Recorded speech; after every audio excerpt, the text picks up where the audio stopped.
सांगे BJD BJP मिसिकी लड़े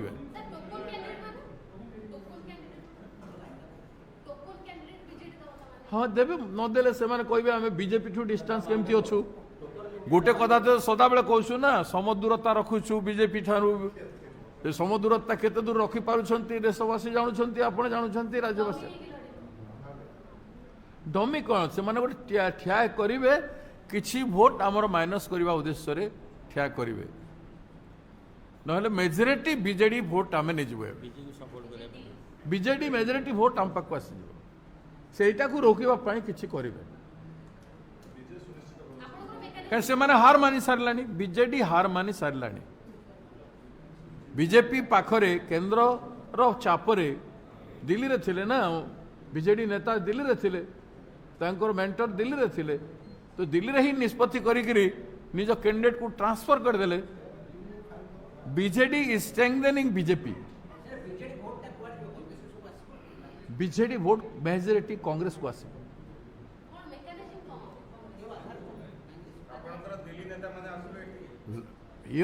years together work mechanism कौन आम केते वर्ष है सेठी काम करूछु सेठिकार भोटर मानकर एटीट्यूड जानूछु को परिस्थिति रे बीजेपी जो परिस्थिति रे बीजेपी को गोटे परिवर्तन पाई कांग्रेस को हरैकी बीजेडी को हरैकी गोटे परिवर्तन पाई मझिरे बीजेडी एमएलए जीति थिले ना बीजेपी एमपी भी सेठू जीति थिले तांको सहित कौन हेछि से कथा समस्त जानती जनसाधारण जानती लोक कहीं कहते एथर कांग्रेस कोस्टाल एरिया भी तो एथर लोक कहते कांग्रेस आपण चा दुकान पान दुकान जानतु कौन सी गाँव को जानतु लोक कहते रास्ता कड़े एथर कांग्रेस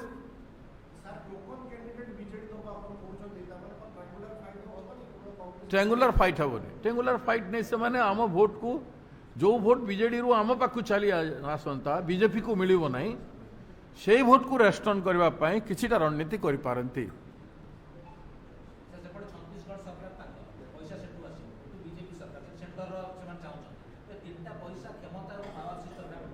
पैसा सेपटे भी एपटे भी पैसा लड़ाई कर आपे आपे लड़ाई कर पैसा को पैसा से लड़े पैसा सांगे लड़े आम राजनीति कार्यकलाप आम भोटिंग एप्रोच सेटा आम हिसाब रे रहिबो एवं सेटा बलवत्तर रहिबो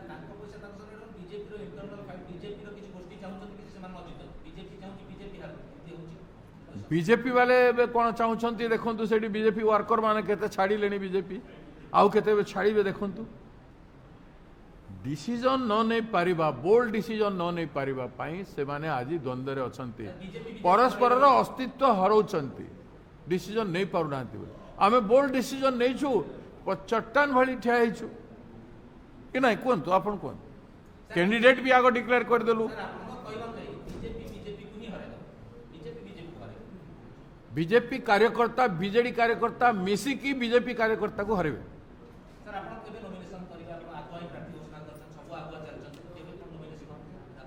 मोर प्रचार तो आरंभ हो मोस्ट प्रोबेबली 19th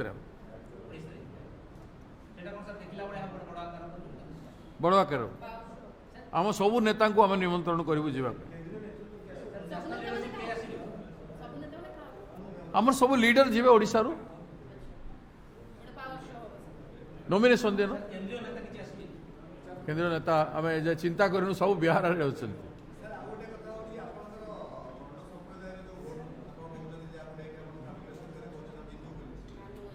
नहीं सेठी के आपण मान को स्वागत करा जाउछ आसीबे आउ no more question today is RTI day I will request all of you to commit your time because you are journalist and give your more space for 20th RTI anniversary को आज समय दिंतु आप लेखारे सेकेंड प्रायोरिटी देवे नुआपड़ा को RTI is most important from the point of view of freedom of the people तेणु मोर अनुरोध आपण मान को सेटा को अंडरमाइन करी नुआपड़ा बेसी नुआपड़ा तो हेबा एबे आरंभ होइछि अब तो शुरुआत है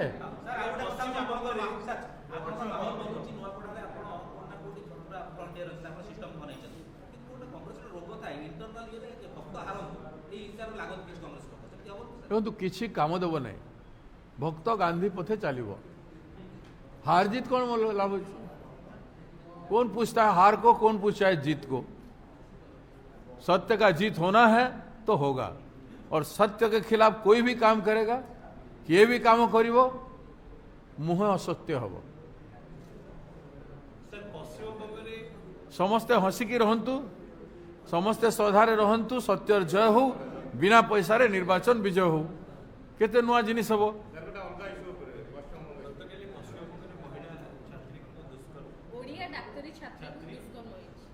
मु गभीर दुख प्रकाश करुछि एवं सीरियसली डिमांड करुछि ए भलिया ओडिया झियो संगे जहा करिसंती संपूर्ण भाव रे जो गणदुष्कर्म करिसंती तारा में निंदा करुछु।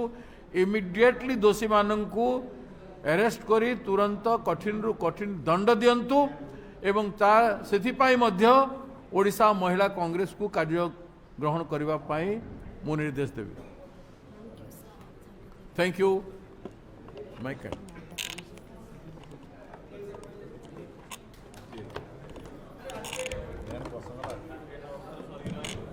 वर्तमान Shivanand Babu please be attentive.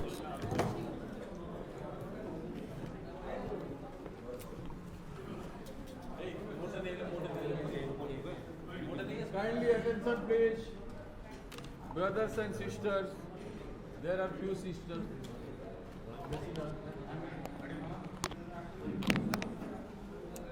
Sir sir आपण कहीं जाउछन सर टिके बसंत रवि बाबू रवि आपण एमटी गले केमती हो आपण जाय सिटीजन राइट ऊपर लिखिबा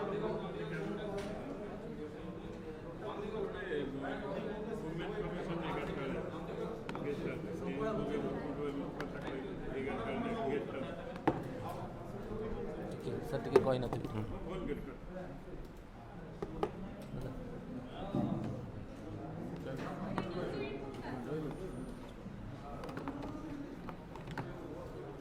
नमस्कार, फ्लाइट 12 उड़ी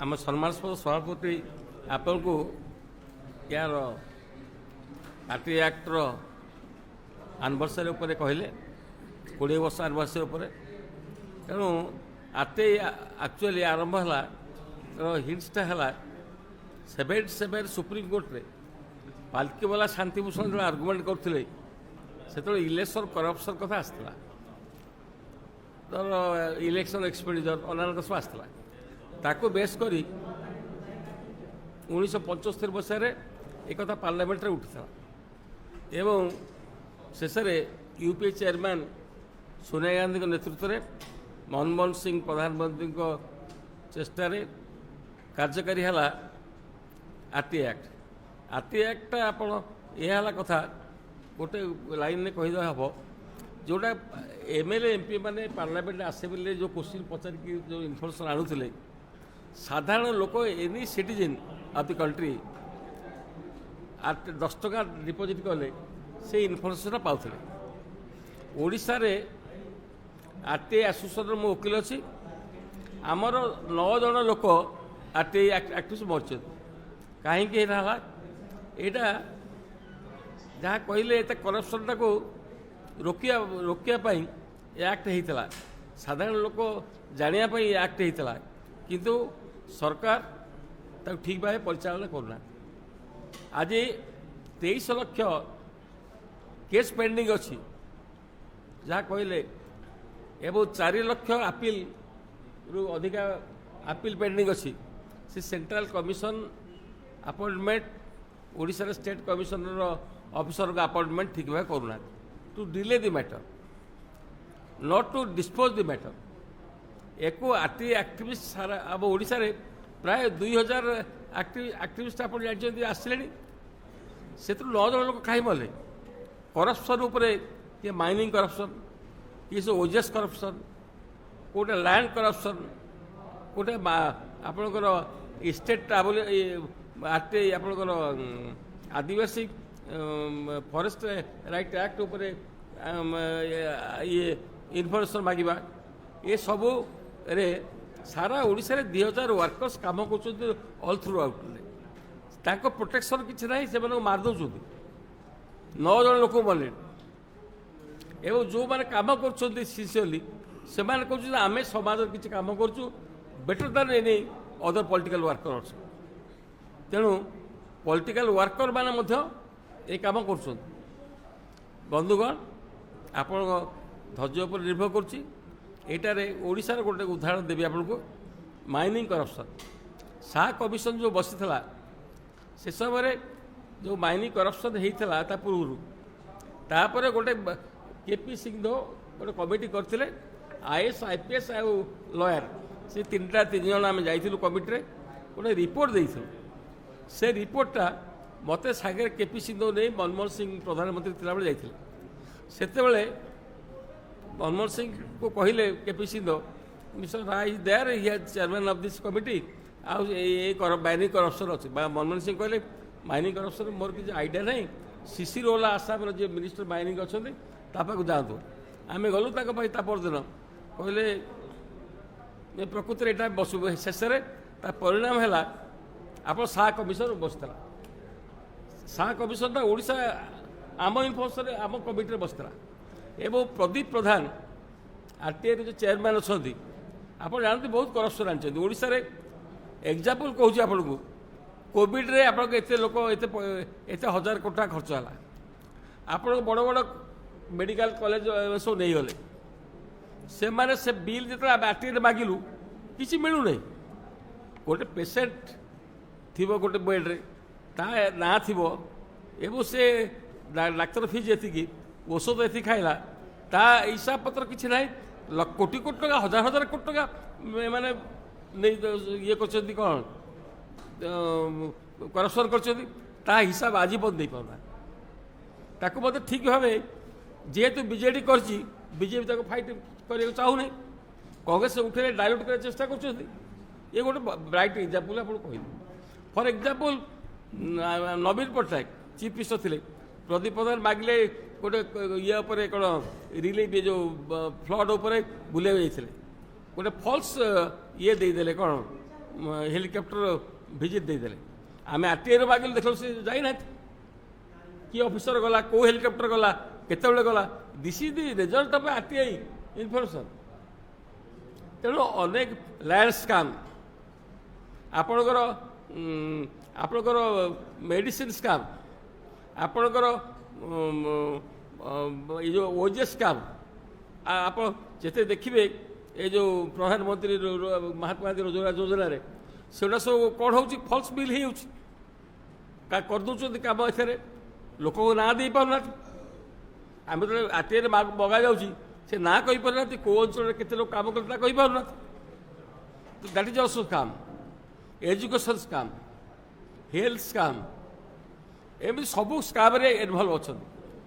ଏବଂ ଅଞ୍ଜଳି ଭରଦ୍ୱାଜ ମୋ ସାଙ୍ଗରେ ଆମେ ଏକାଠି କାମ କରିଥିଲୁ, ଥିଲା ମିଟିଂ ଥିଲା RTIରେ। ସେ 2023 ମସିହାରେ filed a case in the supreme court on the basis, ଯେଉଁ କ'ଣ ତା ସାଲୁଜା କ'ଣ ତାକୁ ମର୍ଡର ହେଇଗଲା, ତାକୁ ସେଟା ହେଉଛି ଇଏ scam, mining scam, Shila Masood murder ହେଲା। ଏବଂ ଆଉ ଗୋଟେ ଲ୍ୟାଣ୍ଡ ସ୍କାମ୍ରେ ଦିଲ୍ଲୀରେ ମର୍ଡର ହେଲା।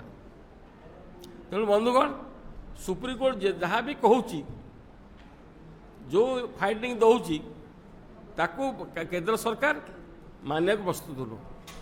ଏବଂ ଡିଜିଟାଲ ପ୍ରୋଟେକ୍ସନ୍ ଆକ୍ଟରେ ଏକ୍ଜିକ୍ୟୁଟିଭ୍ ଇନଫ୍ଲୁଏନ୍ସଟାକୁ ଚେକ୍ କରୁଛନ୍ତି। ସେ IAS ଅଫିସର ମାନଙ୍କର ତାଙ୍କର ଯେତେବେଳେ ମାଗୁଛନ୍ତି ସେ ଦେଉନାହାନ୍ତି, କହୁଛନ୍ତି ଆମେ ଦେବୁନି, କିଛି ଦେଉନାହାନ୍ତି।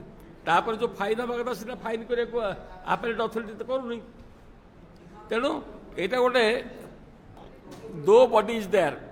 RTI Act very very powerful. It is a part of the constitution. ଆପଣ କନଷ୍ଟିଟ୍ୟୁସନ୍ର 4ଟା ପିଲର ଅଛି। ଗୋଟେ ହେଲା ପାର୍ଲାମେଣ୍ଟ, ସେକେଣ୍ଡ ହେଲା executive, third is the judiciary, fourth is the press. ତ ଯେତେବେଳେ ପ୍ରେସ୍ ଚାହୁଁଛି, ଫୋର୍ଥ ଚାହୁଁଛି, ଏବଂ ଥାର୍ଡ ପିଲର ଜୁଡ଼ିସିଆରୀ ଯେଉଁ ଅର୍ଡର ଦେଉଛି, ତାକୁ ପ୍ରେସ୍ ଛପାଉଛି, ପ୍ରେସ୍ ଲୋକଲୋଚନରୁ ଆଣୁଛି। କାମ କଲାବେଳକୁ ଏମାନେ କାମ କରୁନାହାନ୍ତି। ବିକଜ ଏକ୍ଜିକ୍ୟୁଟିଭ୍ ଇନଫ୍ଲୁଏନ୍ସ ମାନେ under the influence of the parliament administration. ତ ତାମାନେ ସରକାର ଚାହୁଁନି ଏ RTI ଆକ୍ଟଟା କାମ କରୁ ବୋଲି, ଭାରତ ବର୍ଷରେ। ଏବଂ ମୋର ଆଜି କହିବା କଥା ଏଇ ଆନିଭର୍ସରୀ ଅରବିନ୍ଦ ବାବୁ ଅଛନ୍ତି ଯେ ଆମର ଡିମାଣ୍ଡ ହେଉଛି ଯେଉଁ ଆକ୍ଟିଭିଷ୍ଟ ମାନଙ୍କୁ ମାରୁଛନ୍ତି ଇଏ ହେଉଛି କରପ୍ସନ୍ ଆଣୁଛନ୍ତି ସାଧାରଣ ଲୋକ ପାଖକୁ ତାଙ୍କର ପ୍ରୋଟେକ୍ସନ୍ ଦରକାର। କିନ୍ତୁ ଗୋଟେ ଯାହା କହିଲେ ହୁଇସିଲ୍ ବ୍ଲୋର ପ୍ରୋଟେକ୍ସନ୍ ଆକ୍ଟଟାକୁ ପାସ୍ କରିଦେଲେ କାର୍ଯ୍ୟକାରୀ ହେଉନି। ସେମିତି ଯେଉଁମାନେ ମରୁଛନ୍ତି ଯେଉଁ ଆକ୍ଟିଭିଷ୍ଟ ମରୁଛନ୍ତି there should be an act protection there for them, there should be a protection act. This is my proposal from our party. We want to give a protection, there should be protection act for the RTI. बाकी ଆଉ ଅନେକ କଥା ଅଛି କହିଲେ ତ ବହୁତ ସମୟ ଲାଗିବ। ପ୍ରତ୍ୟେକ କରପ୍ସନ୍ ଉପରେ ମାଇନିଂ କରପ୍ସନ୍ ହଉ, ହେଲ୍ଥ କରପ୍ସନ୍ ହଉ, ଏଜୁକେସନ୍ କରପ୍ସନ୍ ହଉ, ୱେଜେସ୍ ଲେବର କରପ୍ସନ୍ ହଉ, ଫରେଷ୍ଟ କରପ୍ସନ୍ ହଉ। ଆପଣ ଫରେଷ୍ଟ ଗୋଟେ ପ୍ରପର୍ଟି ଆମର ସାରା ଓଡ଼ିଶାରେ 16% ଥିଲା, ସେଟା ଆସି 9%ରୁ କମିଲାଣି। ଏବଂ ଆପଣ ଦେଖିବେ ଯେଉଁମାନେ ଅଛନ୍ତି ଜୀବଜନ୍ତୁ ତାଙ୍କୁ ପ୍ରୋଟେକ୍ସନ୍ ଆମେ ଦେଇପାରୁନୁ। ଏବଂ ଯେତେ ଲଗାହେଉଛି ଗଛ ଲଗାହେଉଛି ତାକୁ ତ ଗଛ ବଡ଼ ହେଲା ପରେ ତାକୁ ଟଙ୍କା ଟଙ୍କାରେ ଦେଇ ଦେଉଛନ୍ତି କିଏ, ଆଦାନୀ ଆମ୍ବାନୀ କି ସରକାର ଦେଇ ଦେଉଛନ୍ତି। ତେଣୁ ଇଏ ଗୋଟେ ଫାଷ୍ଟ ଯେ ଫରେଷ୍ଟ ଆମେ ଇଏ କରିବୁ। ସବୁଠୁ ବଡ଼ କଥା ଏଇ ଯେଉଁ ଆପଣଙ୍କର କାଲି କରିଛନ୍ତି ପ୍ରଧାନମନ୍ତ୍ରୀ କରିଛନ୍ତି 42,000 କୋଟି ଟଙ୍କାର କୃଷକ ପାଇଁ କରିଛନ୍ତି, ତାର RTIରେ ମାଗିଲେ ସବୁ ମିଳିବ ସବୁ କଥା ଦେବେ ନାହିଁ। ତାକୁ କେଉଁ ସେକ୍ଟର କେତେ ଖର୍ଚ୍ଚ କଲେ, କେତେ ଚାଷୀମାନେ ଉପକାର ପାଇଲେ, ତାଙ୍କ ନିର୍ଦ୍ଦିଷ୍ଟ ଲୋକମାନେ ଯେଉଁ RSS ଥିବେ ସେମାନେ ଦେବେ, ଫଲ୍ସ ବିଲ୍ କରିକି ପଇସା ନେଇଯିବେ। ତେଣୁ ବନ୍ଧୁଗଣ ୟା ପରେ ବହୁତ ସମୟ କହିଲେ ବହୁତ ସମୟ ଚାଲିବ, କିନ୍ତୁ 44 ଉପରେ ଯେଉଁ ଆମେଣ୍ଡମେଣ୍ଟ ହେଇଥିଲା, ଯେଉଁ ଆମେଣ୍ଡମେଣ୍ଟ ଦରକାର ଇଏ ପାଇଁ ମୁଁ ଅଧିକା କଥା କହୁଛି। ହୁଇସିଲ୍ ପ୍ରୋଟେକ୍ସନ୍ ଆକ୍ଟଟା କାର୍ଯ୍ୟକାରୀ କରାଯାଉ। ହୁଇସିଲ୍ ବ୍ଲୋ ମାନେ କ'ଣ, ଯେଉଁ ଲୋକ ପ୍ରଥମେ ଇନଫର୍ମେସନ୍ ଦେଉଛି that is whistle blow protection ଇଏ ଆକ୍ଟଟା। ହୁଇସିଲ୍ ବ୍ଲୋ ଆକ୍ଟଟା ଆମର ପାସ୍ ହେଇଛି, ତାକୁ କାର୍ଯ୍ୟକାରୀ ହେଉଛି ଆମର ଡିମାଣ୍ଡ। ଏବଂ ଆଉ ଗୋଟେ ଯେ ଯେଉଁ ଆକ୍ଟିଭିଷ୍ଟ ମାନଙ୍କୁ ପ୍ରୋଟେକ୍ସନ୍ ଆକ୍ଟ କରିବା ପାଇଁ ଇଏ ହେଉଛି ଆମର ଡିମାଣ୍ଡ। ଭ୍ୟାକେନ୍ସି ଫିଲ୍ ହେବା ପାଇଁ ଇଏ ମଧ୍ୟ ଆମର ଡିମାଣ୍ଡ।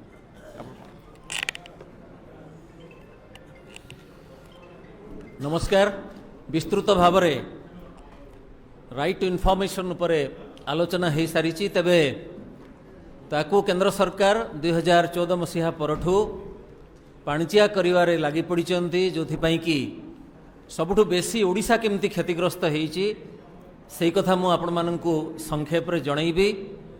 तेबे यार पूर्वापर संपर्क रहीची। जानती आपण माने 2019 रे जो RTI अमेंडमेंट एक्ट आसिला सेथिरे कार्यपालिका हाथ में सबु क्षमता केन्द्रीभूत कर दिया गला। जो निर्दिष्ट 5 वर्षर कार्यकाल थिला सेंट्रल इनफॉरमेशन कमिशनर सेटा केंद्र सरकार निर्धारण करिवे बोली रहिला। तांकर कार्यर शर्तावली ए सबु एग्जीक्यूटिव बा कार्यपालिका हाथ में समर्पण कर दिया गला। ठीक सेमती DPDP एक्ट बोली जहाँ को कहा जाउची, digital personal data protection act, से आहुरी अधिक संकुचित कर दिया गला यही सूचना अधिकार आईन को। तामाने RTI अमेंडमेंट एक्ट रे से माने जेतिकी हासिल कले सेतिकी हला नहीं, से माने आहुरी संकुचित करबा पई चेष्टा कले एवं DPDP एक्ट आनिले। सेथिरे कोन रहिला, जे कोनोसी जिंस आपण मागिबे तथ्य ताकू व्यक्तिगत स्वार्थ आଳରେ बा व्यक्तिगत निरापत्ता आଳରେ गोपनीयता आଳରେ सेही तथ्य देवा पई केंद्र मना करदेले। ठीक अच्छी रक्षा मंत्रणालय 83% आवेदन को नाकच करदेले, सेथिरे किछिटा यथार्थता अछि बोली आमे कहि परिबा। किंतु अन्य मंत्रणालय माने मध्य एई जो व्यक्तिगत गोपनीयता आଳରେ अनेक कथा मना करदेले। प्रधानमंत्री विदेश गस्तरे केते टंका खर्च हैला सेटा देवा पई से माने चाहिए नहीं। प्रधानमंत्री शिक्षागत योग्यता कौन, केते पाठ पढ़ी ताकू व्यक्तिगत गोपनीयता आଳରେ दिगला नहीं। सेमती अनेक रहिला जो थरे कि केंद्र सरकार गोटे प्रकार नियम करदेले जे आउ तथ्य नदेले मध्य चलिबो। सबुठ बड़ कथा होउची ओडिशा भीषण भाव में क्षतिग्रस्त है। एमती तो पूर्व बीजेडी सरकार ब्यूरोक्रेट बा अमलातंत्री मानक द्वारा नियंत्रित होउथिला। तेणु ब्यूरोक्रेसी बा अमलातंत्र पाई सहज हो गला सबू आवेदन को खारज करदेबा पाई। वर्ष को 6000 खंडे आवेदन आसिला एवं आश्चर्यर कथा हठात दिन देखागला जे 6000 आवेदन समुदाय 6000 आवेदन को सेमाने एई कारणरू नाकच कर देइचंती जे तथ्य मागिबा बेले किछि स्पष्टता नहीं। श्रीयुक्त प्रदीप प्रधान कथा कहूथिले तांकर एका संगे 22 टी आवेदन को खारज कर दिया गला एया कहिकी जे सीए कौन मागिबा को चाहिचंती सेथरे स्पष्टता नहीं। आ गोटे उदाहरण दउची हेमंत नायक बोली जणे आरटीआई कार्यकर्ता से कुआंस रे जमी जबरदखल को लेकिन किसी तथ्य मागी 7 वर्ष धरिकी केस पेंडिंग होगी पड़ा किंतु फैसला हो पारला नहीं एवं शेष रे तांको फेरई दिगला या कहीकि जे ए सब तथ्य दि जाई परिबो नहीं। हाईकोर्ट मध्य हस्तक्षेप कले तथापि एमाने गाली देले एवं आदौ तथ्य देले नहीं। किसी समय पूर्वर वरिष्ठ आईनजीवी श्रीयुक्त शिवानंद राय कहते किसी समय पूर्वर 9 जन को ओडिशा रे हत्या करा हेची जदि आईन थिबो किंतु आईन को कार्यकारी करिबा पई ताको इम्प्लीमेंट करिबा पई ताको एनफोर्स करिबा पई जदि भित्तिभूमि नथिबो एवं सेही भलिया प्रक्रिया नथिबो ताहले जहा हबा कथा आरटीआई एक्टिविस्ट माने बा सूचनाकर्मी माने धरा पड़िले अजथारे चिन्हा पड़िले सेमानक उपर आक्रमण हला। सारा भारत वर्ष रे आरटीआई एक्ट लागू हेबा दिनठू 108 जनकर हत्या हेची बोली कहा जाउची एवं श्रीयुक्त रायंकर तथ्य निश्चय एथिपाई ठीक थिबो बोली मु कहूची। से होउचंती ओडिशार आरटीआई एक्टिविस्ट मानकर जो संघ रहिची तांकर होउचंती से आईनजीवी 108 रो ओडिशा रे केवल न ता माने केमती आक्रोशमूलक भाव में सब होउची आपण चिंता करंतु। निर्वाचन कथा कहूथिले केते निर्वाचन खर्च होउची सेटा मध्य आउ केही देबे नाही।